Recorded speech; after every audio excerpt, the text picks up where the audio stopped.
Kalau sebelum-sebelumnya Kyungi selalu kalah dengan Hee-kyung, kini berkat dia memahami Hee-kyung dengan berpikir seperti wanita psycho tersebut, akhirnya Kyungi bisa menjebak Hee-kyung dengan mudahnya. Dan selain itu, di episode ini jelas membuat penonton sedikit merasa senang karena pembalasan untuk keluarga Hyuk-suk sudah mulai dijalankan.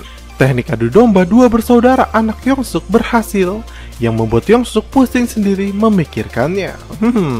Oke, sebelum kita lanjut ke sinopsis episode 11 ini, bantu channel Mimin ini dengan cara menekan tombol subscribe-nya ya, agar Mimin tetap semangat memberikan konten-konten menarik untuk kalian semua. Gomawo!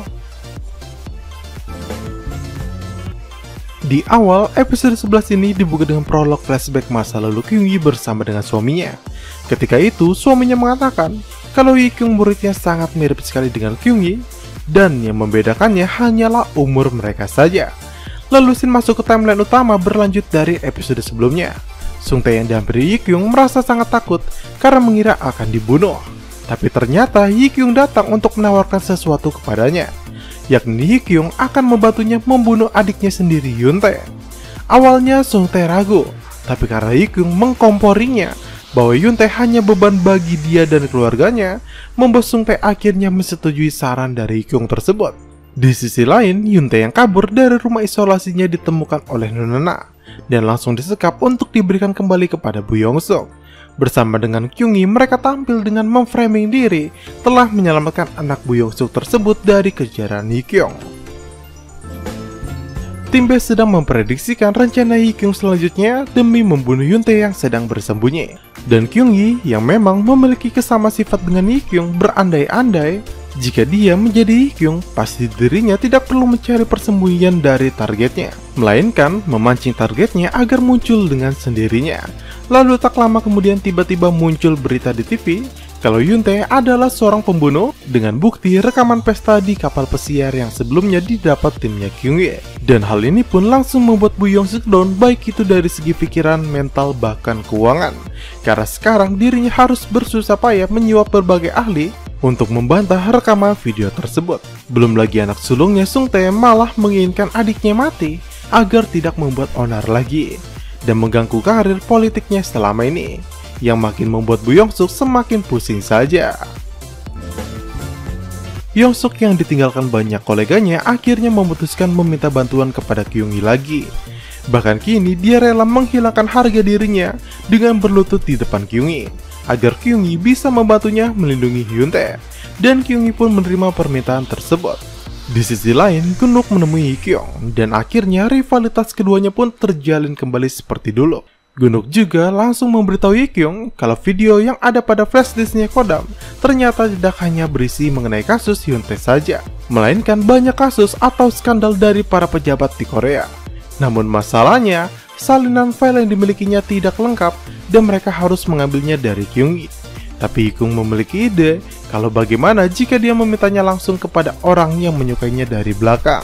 Yang ternyata orang tersebut adalah Gyeongsu. Rupanya Gyeongsu merasa tidak senang jika harus menolong orang jahat seperti Yuntae.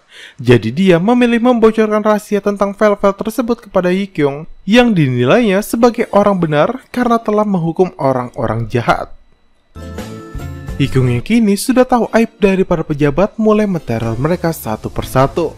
Ia sengaja mengirimkan boneka berisikan salinan aib mereka dan Hee-kyung meminta tebusan sebesar 100 juta won. Tapi untunglah Kyungi mengetahui itu berkat mengikuti kurir suruhannya Hee-kyung. Kemudian scene berganti ke konferensi pers Bu Yongsuk di hadapan awak media dengan meminta maaf jika anaknya memang terbukti bersalah. Namun di tengah konferensi pers dirinya malah mendapat siraman air keras yang membuat seluruh wajahnya menjadi melepuh dan harus diperban. Lalu scene pindah lagi ke Yuntae yang kini dia harus keluar untuk tampil dalam konferensi persnya. Dan sebelum itu, asistennya mendapatkan pesan yang meminta uang tebusan 1 miliar won jika Yuntae ingin dilindungi dari keluarganya yang ingin membunuhnya. Dan rupanya sama seperti para pejabat tadi, orang yang melakukannya adalah Hee-kyung. Scene pun berganti, kini tiba saatnya Yuntae mengadakan konferensi persnya. Ia menjelaskan bahwa kasus yang sedang menimpanya bukanlah ia pelakunya. Dan di tengah-tengah pers tersebut tiba-tiba klub penggemarnya yang sebelumnya mendukungnya malah tiba-tiba menjatuhkannya dengan memintanya untuk mengaku. Bahkan klub penggemar itu berbuat ricuh dengan mengeroyok Yoontae.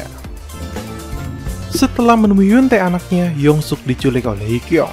Dia diinterogasi di atas panggung dan diberikan beberapa pilihan, yakni membunuh anaknya Yoontae atau membunuh 20 orang yang kini berada dalam satu tempat untuk dibom.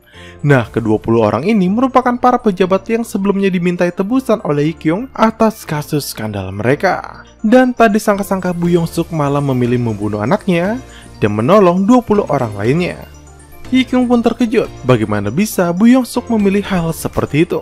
Apakah dia tahu kalau di tempat 20 orang itu juga ada anak sulungnya? Lalu Hyekyung pun sekali lagi memberikan pilihan tentang siapa yang harus dibunuhnya lagi. Apakah Bu Yongsuk itu sendiri atau ke-20 orang tadi? Namun sekali lagi ada yang aneh dengan Bu Yongsuk, karena dirinya malah rela berkorban demi orang-orang tersebut. Yang ternyata, karena penasaran, Hyekyung pun membuka perban wajah Bu Yongsuk, dan di dalamnya ternyata bukanlah Bu Yongsuk, melainkan Kyung-hee. Dan episode ini pun berakhir sampai di sini. Sekian video kita hari ini. Sungguh pintar sekali bukan siasat dari Kyung-hee. Apalagi rupanya dia juga sekalian menghukum keluarga Yongsuk tersebut. Berita yang tersebar ke media tentang skandal Yoontae ternyata adalah ulah dirinya, bukanlah Hyekyung. Walaupun dirinya berdalih kalau hal itu demi melindungi Yoontae. Jadi walaupun di belakang dia seakan bekerja untuk Yongsuk melindungi Yoontae, nyatanya dia malah menjatuhkannya dengan mengkambing hitamkan Hyekyung. Keren bukan? Oke, sebelum video ini jangan lupa untuk menekan tombol like, subscribe dan nyalakan tombol lonceng notifikasinya agar kalian selalu mendapat info menarik dari channel Mimin ini. Saya Mimin Chandra pamit. See you sahabat Mincapedia.